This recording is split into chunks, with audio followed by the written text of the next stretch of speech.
He's declared an enemy to some, but a hero to many. Army Private Bradley Manning is allegedly responsible for the largest government leak in U.S. history. After being held without charges for over 2 years, Manning's pretrial hearings finally started today. He's charged with 22 counts, including aiding the enemy, which holds a life sentence in a military prison. It's a serious charge that deserves a fair trial. Yet the U.S. government is holding on to 250,000 documents relating to Manning's case that are being withheld from the defense. To join us now for an update of someone who's been at the trial all morning, Kevin Gosztola, a blogger on the dissenter at firedoglake.com. Kevin, thanks so much for coming in the studio. Give us a quick update on what happened today at the trial. Well, briefly, to sum up what happened, I would say that today the big issue was all about whether the defense is going to get the evidence that they need to represent Bradley Manning. And the government today was actually exposed, and I sort of suspected, since I've been covering this, going back to December, that there was a sort of game being played. But what was really clear today is that the government has been misrepresenting intentionally the sort of evidence that it has in its possession, that it knows agencies possess, which they do not want to turn over to the defense. Why are they saying that they're withholding the documents? They cite a long list, and they seem to make these up as they get challenged. But they have to do with they cite legal reasons, and they'll name military justice rules. They talk about the fact that the defense hasn't been specific enough, and they make up how they haven't used certain terms that you would have normally used. And then they also talk about how basically they're not making any sort of factual argument that would support actually providing this information to the defense. So they're just going above and beyond to stall and make sure that they can keep this going where they don't provide the information that the defense wants. Kevin, you've called the judge's decision about these documents ridiculous, and you compared it to a high school classroom where you can't even bring in your computer, and it's hard for you to really keep up on the trial. Can you talk a little bit why the Freedom of Information Act is not on the side of the defendant here?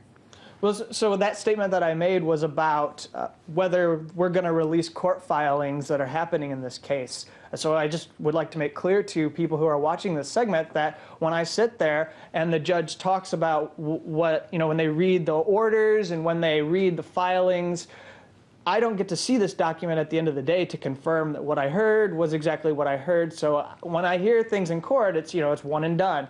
And so what's ridiculous is that in the military commissions for 9/11 terror suspects, we can see these documents. The press and public has an access to the database. But in the case of Bradley Manning, I don't get to have this. And practically, it's very difficult for me as a reporter because I have to rely on that real-time hearing, and I expect better. So Kevin, let's get to the core of what this is really about. I mean, in the last 2 years, they've put Bradley Manning as the scapegoat. They've said that he's pretty much guilty before he even had a chance to prove his innocence or his guilt. And he's been psychologically broken down, the solitary confinement, all of that. Do you think that these documents would prove his innocence, or that he didn't really do anything to compromise national security? Right. So the defense is saying that there's 250,000 documents that they believe are being withheld. I don't know that. I don't actually think they're talking about the cables. They're talking about different things that pertain to the case: the investigation into Wikileaks, the investigation into Bradley Manning, and anything that might be connected to that. And the big key thing here is, without saying it, quite frankly, it seems like the government is wanting to invoke state secrets privilege without saying that. And that is, in effect, what they are doing. And we've seen federal cases in civilian courts where the government won't turn things over because of national security, so-called national security reasons. And in this case, they've appointed themselves as sort of the keeper of this information about the government, and they're taking this and doing these things on behalf of the government to protect the information from being disclosed. And that's just not the role. The judge is actually the person who makes the decision on whether evidence is supposed to be turned over to the defense. It is not the government or the prosecution's decision. Why do you think there's so much secrecy? And talk a little bit about your petition to get these documents. Right. So there's just a lot of secrecy because that's really what is at the core of this trial. I mean, WikiLeaks released all these documents about what the U.S. government was actually doing and exposed bribery, corruption, fraud, war crimes, etc. And this is just the compensation. I mean, it's not a surprising thing that if they're revolting against transparency, that they would engage in more secrecy to sort of turn back the wheels here a little bit. And so I've signed on to a petition with the Center for Constitutional Rights, and others that have signed on are Glenn Greenwald, Jeremy Scahill, Amy Goodman of Democracy Now!, Chase Madar, who wrote a book called The Passion of Bradley Manning, and there are others. Julian Assange and WikiLeaks are also signed on, and we've decided that we want to be able to see everything that is a legal document in this case that would be in a database that would give us access, and we could see why the government is arguing what it does, and we can see plainly what they are doing to convict Bradley Manning.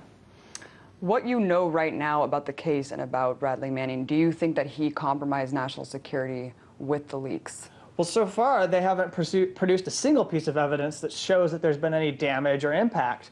And in fact, what was shared today in the hearing is that the files that have been turned over, there has been some evidence that has been turned over to the defense, and these materials from 28 agencies are usually 1 to 2 pages, and they say no damage or no impact, or there was some damage and there was some impact, but we're not really sure where. We think it happened to this agency, so go check here. And they really haven't given anything concrete. So to date, there is actually no evidence that there were any harm done by these leaks. And what's critical about me making that point is that the military believes that they do not have to prove harm in this case in order to convict Bradley Manning. They believe that harm should not factor in to whether Bradley Manning spends life in prison or gets the death penalty or whatever sentencing they're going to give him if he is convicted. It's indeed a very serious charge that should be taken very seriously. Kevin, I wanted to get your opinion just on people like Daniel Ellsberg, who've been hailed as a hero, whistleblower who's exposed fraud, corruption, and all these things, yet Bradley Manning is looked at as an enemy of the state at this point. Why do you think the discussion between these two people? I mean, it's like people in this country have been conditioned now to think that if you take it upon yourself to expose war crimes or misconduct, that you are in fact a problem, that you are a nuisance and you're doing something that you shouldn't be doing because you don't have a right to do it. I mean, somebody I actually saw today on the internet reacting to Manning coverage saying that Manning was immature to do this, that this is something that you shouldn't do and you should grow up. And it's the people in this country now seem to have this revulsion when somebody blows the whistle about what is really happening in war or happening in conflicts or what's happening inside the government. I mean, a quick example, the Los Angeles Times published a couple photos of soldiers holding up mangled corpses of suicide bombers, and the reaction to that was just amazing to me. The fact that so many readers were just going off and getting angry at this newspaper actually engaging in what I'd consider to be freedom of the press. And I would engage in freedom of the press like that too. So. And showing the raw truth of war, and people can make up their minds of how they feel about combat after that. Really quickly, to wrap up this segment, Kevin, I wanted to get your opinion just on Obama's lead up to the campaign. He's going to protect whistleblowers. It's so important. And then he's the most, he's had the most egregious crackdown on whistleblowers of any administration. I just wanted to get your opinion on that.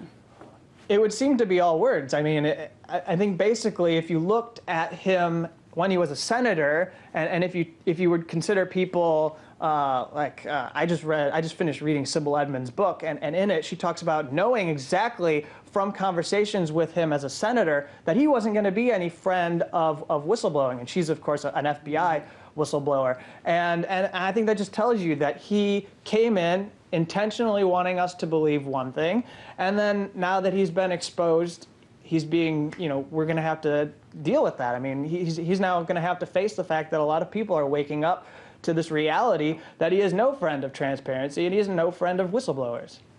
Look at what he does and not what he says. And this is a very important case. Thanks for covering it, Kevin, and hopefully we'll get updates from you in the future. That was Kevin Gosztola, a blogger on The Dissenter at firedoglake.com.